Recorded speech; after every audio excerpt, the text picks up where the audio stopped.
Security alarm panel को सबसे पहले स्टार्ट करने के लिए उसमें 12 वोल्ट से पावर सप्लाई देंगे जो कि इसके साथ कनेक्ट कराता है। उसके बाद इसमें जो है ये जो सायरन साथ में आता है, सायरन को कनेक्ट करेंगे। सायरन को सायरन वाली पिन पर कनेक्ट करना है। कनेक्ट करने के बाद में आप इसमें सबसे पहले रिमोट ऐड करेंगे। रिमोट ऐड करने के लिए जो कोड होता है *0*. ये कोड दाबने के बाद में रिमोट पे लॉक वाली की दाबेंगे और फिर अनलॉक वाली की दाबेंगे। उसके बाद इस पे कोई भी सेंसर ऐड करना है तो *01* का बटन दबाएंगे। जैसे 2 सेंसर ऐड करना है तो इस तरीके से 2 सेंसर को अलग करेंगे और 2 सेंसर ऐड हो जाएगा। फिर कोई भी सेंसर ऐड करने से पहले पैनल को हमें डिसआर्म स्टेट में रखना है। फिर जैसे सपोज करो शटर सेंसर ऐड करना है *01*.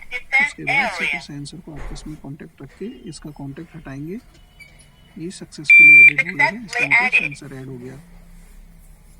अभी सपोज करो हमको मोशन सेंसर ऐड करना है तो मोशन सेंसर ऐड करने के लिए *01* रेड और मोशन सेंसर का स्विच ऑन ऑफ करेंगे और तो मूवमेंट हाथ से आगे कराएंगे तो ये ऐड हो गया। इस तरीके से कोई भी सेंसर ऐड हो जाता है। ऐड करने के बाद में आपको जब भी पैनल को आर्म करना है लॉक का बटन दबाइए, पैनल आर्म हो जाएगी। अब जैसे ही सपोज करो ये गेट खुलता है इस तरीके से, इस गेट सेंसर में से तो ये पैनल में सायरन को बंद करने के लिए आप लॉक वाला बटन दबा के डिसआर्म कर सकते हैं। इसी तरीके से सपोज करो पैनल आर्म है, हमें शटर सेंसर को चेक करना है तो शटर सेंसर का जैसे ही आप उसका कॉन्टेक्ट हटाएंगे तो शटर सेंसर की वजह से बंद करने के लिए दबा सकते हैं।